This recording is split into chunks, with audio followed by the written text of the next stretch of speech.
Assalamualaikum semua.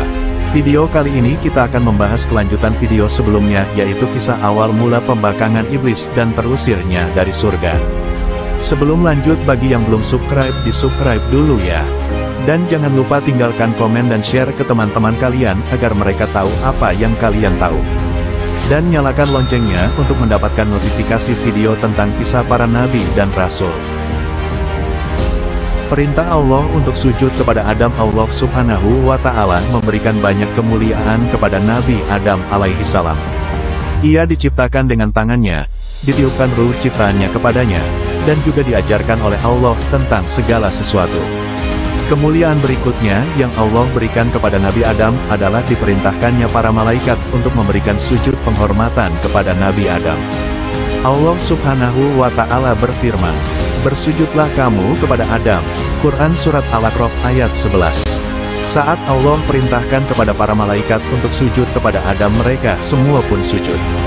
Namun, ada satu di antara mereka yang tidak mau sujud kepada Nabi Adam karena sombong, yaitu iblis. Iblis adalah makhluk dari bangsa jin yang diciptakan dari api, sedangkan malaikat Allah ciptakan dari cahaya.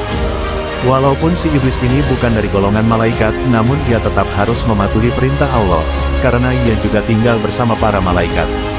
Melihat iblis tidak mau bersujud kepada Nabi Adam, Allah Subhanahu wa Ta'ala pun bertanya kepada iblis, "Apakah yang menghalangimu, sehingga kamu tidak bersujud ketika aku menyuruhmu?" Allah bertanya pada iblis. Maka iblis pun menjawab, "Aku lebih baik daripada dia. Engkau menciptakanku dari api, sedangkan dia engkau ciptakan dari tanah." Terlihat dari jawaban yang dikemukakan oleh iblis, kita bisa mengetahui bahwa iblis telah melakukan sebuah analogi. Al-Hasan Al-Basri mengatakan, iblis telah menganalogikan sesuatu. Dan dialah yang pertama kali melakukan analogi. Namun, analogi iblis ini bukanlah analogi yang benar. Ia menganggap bahwa sesuatu yang tercipta dari tanah lebih hina dibandingkan sesuatu yang tercipta dari api. Padahal, apabila kita bandingkan, sesungguhnya tanah itu lebih baik dan lebih bermanfaat daripada api. Tanah mengandung kelembutan, kelenturan, ketenangan, dan perkembangan. Sementara api mengandung unsur kekasaran, kecepatan, dan membakar. Selain itu, Nabi Adam juga telah dimuliakan oleh Allah. Oleh karena itulah, Allah Subhanahu wa Ta'ala memerintahkan kepada para malaikat untuk bersujud kepada Nabi Adam alaihi salam. Akhirnya, Allah Subhanahu wa Ta'ala mengusir iblis dari surga dan melaknatnya hingga hari kiamat. Allah Subhanahu wa Ta'ala berkata kepada iblis, "Turunlah kamu darinya, surga, karena kamu tidak sepatutnya menyombongkan diri di dalamnya. Keluarlah, sesungguhnya kamu termasuk makhluk yang hina." Quran Surat Al-A'raf ayat 13. Dalam ayat yang lain juga disebutkan, "Keluarlah darinya, surga, karena sesungguhnya kamu terkutuk. Sesungguhnya kamu terlaknat sampai hari kiamat." Quran Surat Al-Hijr, ayat 34-35. Hukuman yang diterima oleh iblis bukan hanya semata-mata karena iblis merendahkan Nabi Adam. Akan tetapi juga disebabkan dia membangkang terhadap perintah Allah. Dari kisah ini sesungguhnya kita belajar bahwa ketika hendak melaksanakan suatu perintah, maka bukan perintahnya yang kita lihat, akan tetapi yang kita lihat adalah siapa yang memberikan perintah. Iblis telah diusir dari surga dan mendapatkan laknat dari Allah Subhanahu wa Ta'ala sampai hari kiamat. Kedengkian iblis kepada Nabi Adam semakin bertambah.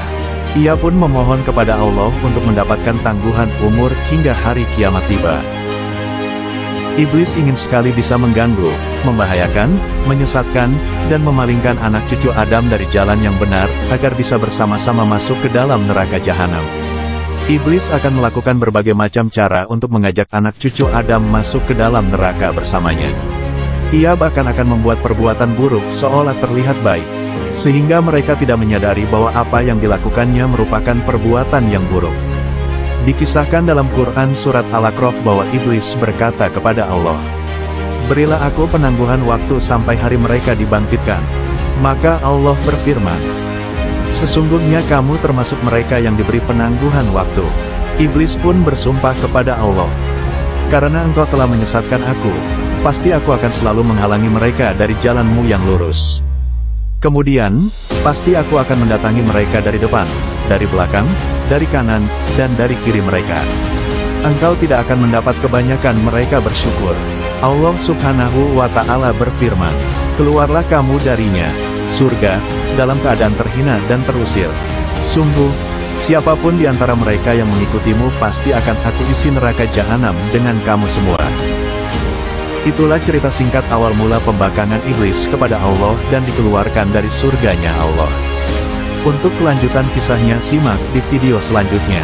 Sebelum menutup video kali ini, bagi yang belum subscribe jangan lupa subscribe, like, komen, share dan nyalakan loncengnya untuk mendapatkan kisah Nabi yang menarik lainnya yang tentunya bermanfaat.